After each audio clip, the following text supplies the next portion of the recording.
Weekends కి farm house కి వెళ్ళి ఎంజాయ్ చేయాలనుకుంటే వెంటనే డోసే యాప్ ని డౌన్లోడ్ చేసుకుని బుక్ చేసుకోండి. నమస్తే, welcome back to Suman TV. Present మనతో పాటు ఉన్నారు ఎడ్యుకేషనల్ కన్సల్టెంట్ దుర్గశ్రీ గారు. నమస్తే మ్యామ్. నమస్కారం అండి. మేడం, పిల్లలకి 18 years వచ్చాయి అంటే మేజర్స్ ప్లస్ ఏంటంటే ప్రతి పనులు కూడా వాళ్ళకి వాళ్ళు చేసుకోవాలి. అప్పటి వరకు పేరెంట్స్ పైన డిపెండ్ అయి ఉంటారు. ఏ పని చేయాలన్నా, ఈవెన్ బయటికి వెళ్ళాలని తేవాలన్నా, దేనికోసమైనా. కానీ 18 years దాటాయి అంటే పేరెంట్స్ కూడా వాళ్ళకి నేర్పాలి. ఈ కొన్ని పనులు ఉంటాయి, మీరు చేసుకోవాలి ఇవన్నీ కూడా అని చెప్పేసి ఉంటాయి కదా. ఎవరి మీద ఆధారపడకుండా మరి 18 years దాటిన పిల్లలకి, అమ్మాయి కానీ అబ్బాయి కానీ, వాళ్ళంతటా వాళ్ళు చేసుకోవాల్సిన పనులు ఏముంటాయి, పేరెంట్స్ కూడా వాళ్ళకి చెప్పాలి అంటే ఏముంటాయి ఒకసారి వివరంగా. 18 years వచ్చిన తర్వాత అనే కంటే 18 years రాకముందు నేను ఏం చెయ్యాలి అనేది చాలా ఇంపార్టెంట్. 18 వచ్చిన తర్వాత వాళ్ళు ప్రిపేర్ అయిపోవాలి. ఇంటి నుంచి బయటికి వెళ్ళే స్టేజ్ వాళ్ళని తీసుకొచ్చేయాలి మనం. సో దాని ముందరే మనము కొంచెం గ్రౌండ్ ప్రిపేర్ చేయాలి. ఒక 2 సంవత్సరాలు 3 సంవత్సరాలు మనం కష్టపడ్డా మనకు ఆ ఇన్సెక్యూరిటీ ఉన్న వీళ్ళు చిన్న పిల్లలు కదా ఏంటి చేస్తాము అని కాకుండా కొంచెము మీ అంతటా మీరు ఆ డెసిషన్ తీసుకుని వీళ్ళకి నేర్పించాలి, ఈ లైఫ్ స్కిల్స్ అన్ని నేర్పించాలి అనేది మాత్రం మీకు మీరు నిర్ధారణ చేసుకోవాలి. 18 వచ్చిన తర్వాత నేర్పిస్తాను అంటే అవ్వదు. కొన్ని ఉంటాయండి, అవి టైం గడుస్తున్న కొద్దీ నేర్చుకోవాల్సిన అవకాశాలు చాలా ఉంటాయి, అవసరము చాలా ఉంటాయి.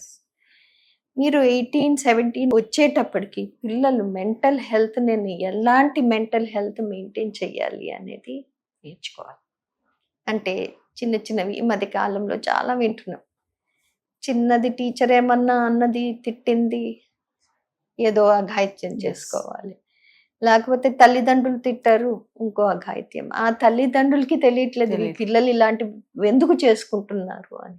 మెంటల్ హెల్త్ అనేది మనం ఫస్ట్ నుంచి పిల్లలకి ఏంటి చెయ్యాలి, నాకు డిప్రెషన్ ఉంటే నేను ఏం చెయ్యాలి, నేను ఫెయిల్యూర్ ఎట్లా యాక్సెప్ట్ చేసుకోవాలి, నాకు ఒకళ్ళని చూసి నేను ఏమేమి నేర్చుకోవాలి, నేను ఈ రోజు చేయలేకపోతే నేను రేపు చెయ్యాలి అంటే నేను ఏమేమి నేర్చుకోవాలి. సో ఆ మెంటల్ హెల్త్ అనేది ఫస్ట్ నుంచి మనం నేర్పించాలి పిల్లలకి. అలాంటి ఆపర్చునిటీస్ కూడా క్రియేట్ చేయాలి. నా పిల్లలు ఎప్పుడు ఫస్ట్ రావాలి అని అనుకోదు, నా పిల్లలు ఫెయిల్యూర్ కూడా చూడాలని ఆలోచించారు. అందుకే, ఎందుకంటే సడన్ గా ఎక్కడైనా వాళ్ళు ఫెయిల్ అవుతుంటే తట్టుకోలేకపోతున్నారు. ప్రతి ఒక్క పేరెంట్ కూడా సక్సెస్, హౌ టు సక్సెస్ అని చెప్తున్నారు, కానీ ఫెయిల్ అవుతే కూడా ఎలా మనం ఎదుర్కోవాలనేది చెప్పకపోవడం వల్లే కదా మేడం. కరెక్ట్. అది 18 సంవత్సరాలు వచ్చినప్పుడు కాదండి, మచ్ యంగర్ ఏజ్ అది మొదలెట్టాలి.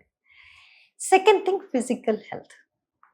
నేను ఇప్పుడు 10th అయిన తర్వాత జిమ్కి వెళ్తాను, రన్నింగ్కి వెళ్తాను, అంతవరకు ఒట్టి పుస్తకాలు వేసుకుని కూర్చుంటాను అని లావుగా అయిపోతూ ఉంటే, ఆర్ వెయిట్ పుట్ ఆన్ చేస్తూ ఉంటే ఎవరి రెస్పాన్సిబిలిటీ? చబ్బీగా ఉన్నారంటారు మళ్ళీ. ఫిజికల్ హెల్త్ అనేది చూసుకోవటం నేర్చుకోవాలి. అది ఇప్పుడు 18 అంటే కాదు, అప్పటికి చేతులు కాల్చుకుని ఉంటాయి. టెక్నాలజీ అనేది పిల్లలు నేర్చేసుకుంటారు, మూడోది. అది వాళ్ళకి నేర్పించక్కర్లేదు. బట్ టెక్నాలజీ ఎంత యూజ్ చేయగలుగుతున్నారు, కమ్యూనికేషన్ అంత దూరం వదిలేస్తున్నారు. ఎదుటి మనిషితో కూర్చుని మాట్లాడలేకపోతున్నారు, ఫోన్ లేకపోతే మాట్లాడలేరు, ఐ కాంటాక్ట్ చేసి మాట్లాడలేకపోతున్నారు. ఎందుకు? ఒక్క 10 నిమిషాలు ఇంటర్వ్యూలో సస్టైన్ అవ్వలేకపోతున్నారు మన గ్రాడ్యుయేట్స్. ఎందుకు? అది నేర్చుకోలేదు వాళ్ళు. ఎంతసేపు పుస్తకం నుంచి చదవగలుగుతున్నారు, పుస్తకంతో ఐ కాంటాక్ట్ ఉంటుంది కానీ మనిషితో ఐ కాంటాక్ట్ లేకుండా పోతాం. ఎప్పుడు నేర్పిస్తాం? 18 సంవత్సరాలు కాదు కదా. So mental health, physical health, communication, technology of course ఉన్నది. ఇదే కాకుండా మనకి ఒక చోట నుంచి మనం ఇది నేర్చుకోగలము, ఆ లెర్నింగ్ ఆపర్చునిటీస్ ఎక్కడున్నాయి అనేది మనమే నేర్చుకోవాలి. అది పిల్లలకి ముందర నుంచి మనం నేర్పించాలి. ఇప్పుడు నా కూతురు 12 సంవత్సరాలు, నాకు నా 12 సంవత్సరాల కూతురికి చెప్పగలను, తల్లి నాకు నవీనా గారు తెలుసు, నీకు జర్నలిజం గురించి తెలియాలి, సోషల్ మీడియా గురించి తెలియాలి అంటే నా ఫ్రెండ్ ఉన్నారు, మాట్లాడతావు. అమ్మ నాకు భయం. ఎందుకు భయం? మాట్లాడటమే కదా, నేను ఉండను, నువ్వే మాట్లాడుకో. అదొక ఆపర్చునిటీ కదా. అలాంటివన్నీ ప్రొవైడ్ చేయటం చాలా ఇంపార్టెంట్. ఇవి కాకుండా 18 సంవత్సరాలు వచ్చే ముందరే బ్యాంక్ స్టేట్మెంట్ ఎట్లా చదవాలి, బ్యాంక్ ఇన్వెస్ట్మెంట్ తర్వాత వదిలేదు, బ్యాంక్ స్టేట్మెంట్ చదవటం ఎలా. నేను బ్యాంక్ స్టేట్మెంట్ చదవటం అనేది ఎప్పుడు నేర్చుకున్నాను, నా 30లోకి వచ్చినప్పుడు. అంతవరకు నాకు ఏంటో ఉన్నాయిలే, డబ్బులు వస్తున్నాయిలే, సంపాదించటం తెలిసింది కానీ బ్యాంక్ స్టేట్మెంట్ చదవటం రాలేదు నాకు. అంటే అది ఎప్పుడు నేర్చుకోవాలి, నాకు 18 వచ్చే ముందర. ఎందుకంటే చాలా మంది పిల్లలు ఇంటి నుంచి బయటికి వెళ్ళిపోతున్నారు. ఈ బ్యాంక్ స్టేట్మెంట్ ఒకటే కాదు, వాళ్ళు ఏదో చిన్న పెట్టి జాబ్స్ చేసుకుంటారు చాలా మంది. చిన్న చిన్న వాళ్ళే స్టార్టప్లు చేస్తున్నారు. అది ఎలా ఇన్వెస్ట్ చేయాలి. ఇప్పుడు చిన్న జాబే చేస్తున్నా నేను. అమ్మ చెప్పింది నాకు, కూరలు కోసిస్తాను, నీకు రోజుకి 10 రూపాయలు ఇస్తాను. 10 రూపాయలు అనుకో, 300, 500 వస్తుంది. అది నేను ఎట్లా ఇన్వెస్ట్ చేయాలి టు డబుల్ ఇట్ అప్. ఏదో నాకు మేధావిని అయిపోకర్లేదు, ఒక బిజినెస్ టైకూన్ అయిపోకర్లేదు. అది నేను ఎలా ఇన్వెస్ట్ చేయగలను. మూడోది, గ్రాసరీ షాప్కి వెళ్తాను.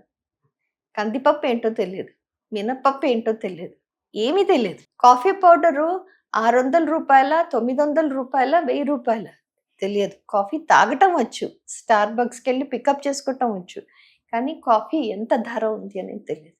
సో ఆ గ్రాసరీస్ అనేది ఏంటో కూడా మనకి తెలియాలి. ఇంకోటి, నేను ఒక పాయింట్ నుంచి ఇంకో పాయింట్కి వెళ్ళాలి.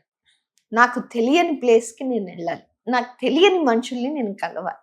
నేను ఎలా ప్లానింగ్ చేసుకోవాలి. ఆ ప్లానింగ్ నేను ఆటో తీసుకుని వెళ్తున్నానా, లేకపోతే క్యాబ్ తీసుకుని వెళ్తున్నాను, ఊబర్ తీసుకెళ్తున్నాను, నా దగ్గర అన్ని డబ్బులు ఉన్నాయి, నేను ప్లాన్ చేసుకున్నాను. ఇలాంటివి నేర్చుకోవటం అనేది అది మొమెంటరీగా ఒక నెల రోజుల్లోనే నేర్చేసుకుంటారు.